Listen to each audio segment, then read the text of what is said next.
राज्यातल्या 29 महानगरपालिका निवडणुकांचं बिगुल वाजलं. 15 जानेवारीला मतदान तर 16 जानेवारीला निकाल. महिनाभरात महापालिकांना नवे कारभारी मिळणार. महापालिका निवडणुका जाहीर होताच मुंबईत बॅनर वॉर. जे हिंदुत्वाचे नाही झाले ते मराठी माणसांचे काय होणार?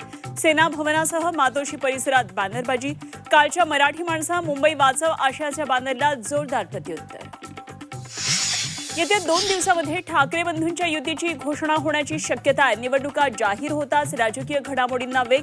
संजय राऊत आज पत्रकार परिषदेत काय बोलणार याकडे लक्ष. मुंबईत आज शिवसेना उद्धव बाळासाहेब ठाकरे पक्षाचा मेळावा. आदित्य ठाकरे मेळाव्याला संबोधित करणार. जागा वाटपासाठी आज महायुतीची पहिली बैठक. भाजपच्या दादर इथल्या पक्ष कार्यालयात खलबतं. बैठकीला भाजप आणि शिवसेनेचे प्रमुख नेते उपस्थित राहणार.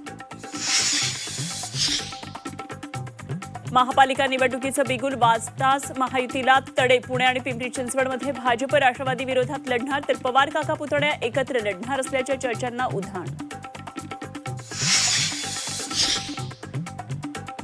धुळ्यात महायुतीत जागा वाटपावरून धुसफूस. सन्मानजनक जागा न मिळाल्यास सर्व जागा लढवण्याची शिवसेनेची तयारी तर भाजपकडून थेट स्वबळाचे संकेत. संभाजीनगरमध्ये एमआयएमचा स्वबळाचा नारा. मवियातील एका पक्षाची युतीची ऑफर फेटाळली. एमआयएमचे नेते इम्तियाज जलील यांची माहिती.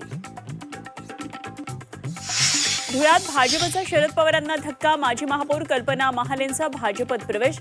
शिवसेनेचे माजी नगरसेवक गुलाब माळी, कैलास मराठेही भाजपात.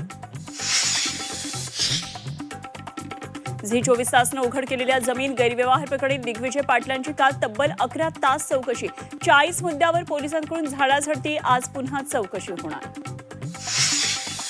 मराठा आंदोलक मनोज जरांगे दिल्लीत दाखल. शौर्य पाटीलच्या कुटुंबियांची भेट घेणार. राजकीय नेत्यांना भेटणार नाही जरांगेंची माहिती. आणि रॅपिडो, ओला, उबरचा बाईक टॅक्सी परवाना रद्द होण्याची शक्यता. परिवहन मंत्री आणि अधिकाऱ्यांची आज बैठक. अपघातांसह महिलांच्या सुरक्षेचा प्रश्न निर्माण झाल्यानं निर्णयाची शक्यता.